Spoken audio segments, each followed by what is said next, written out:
வாழை இலை வியாபாரத்தை பொறுத்தளவுக்கு மிக மிக முக்கியம் ஆன் டைம் டெலிவரி. ஏன்னா இன்றைக்கி அறுத்து நாளை காலில் கொண்டு போய் கஸ்டமர்கிட்ட சேர்ந்தாகணும்.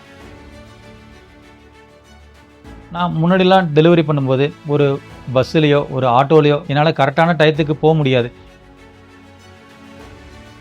என்னோட பேர் வினோத்குமார் பாஸ்கர். நான் தஞ்சாவூர் மாவட்டம் பூஞ்சேரிங்கிற கிராமத்தில் வாழை இலை கடந்த ஒரு 7 ஆண்டுகளாக வியாபாரம் செஞ்சிட்ருக்கேன்.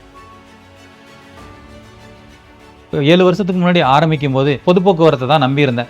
ஏன்னா எங்கிட்ட சொந்தமாக இண்டிவிஜுவலாக வெஹிக்கிள் கிடையாது. அதுக்கப்புறம் ஒரு வருடம் கழித்து நான் கொஞ்சம் கொஞ்சமாக காசு சேர்த்து ஒரு டிவிஎஸ் எக்ஸல் 100 ஒன்று வாங்கினதுக்கப்புறம் என்னோட பிஸ்னஸ் கொஞ்சம் கொஞ்சமாக வளர ஆரம்பிச்சிது. ஒரு 40 கிலோமீட்டர் 50 கிலோமீட்டராக இருந்தாலும் ஒரு 3 கட்டு 1500 இலை 2000 இலையாக இருந்தாலும் ஈஸியாக டெலிவரி பண்ண முடிஞ்சதுனால என்னோட பிஸ்னஸ் கொஞ்சம் கொஞ்சமாக வளர ஆரம்பிச்சிது. டெலிவரி பண்ணுறதுல ஏன்னா ரொம்ப கஷ்டமான விஷயம் என்னென்னா ஒவ்வொரு இடமும் ஒவ்வொரு மாதிரியாக இருக்கும். ஏன்னா கிராமங்களில் கல்யாண மண்டபத்துக்கோ எதுக்கோ போனால் ஒரு மண் ரோடில் போகிற மாதிரி இருக்கும், மேடு பள்ளங்கள் நிறையா இருக்கும், சில இதில் பாலங்கள் ஏறி போகிற மாதிரி இருக்கும். அதிலலாம் இந்த டிவிஎஸ் எக்ஸல் 100 நமக்கு ரொம்ப ஹெல்ப்ஃபுல்லாக இருக்குது.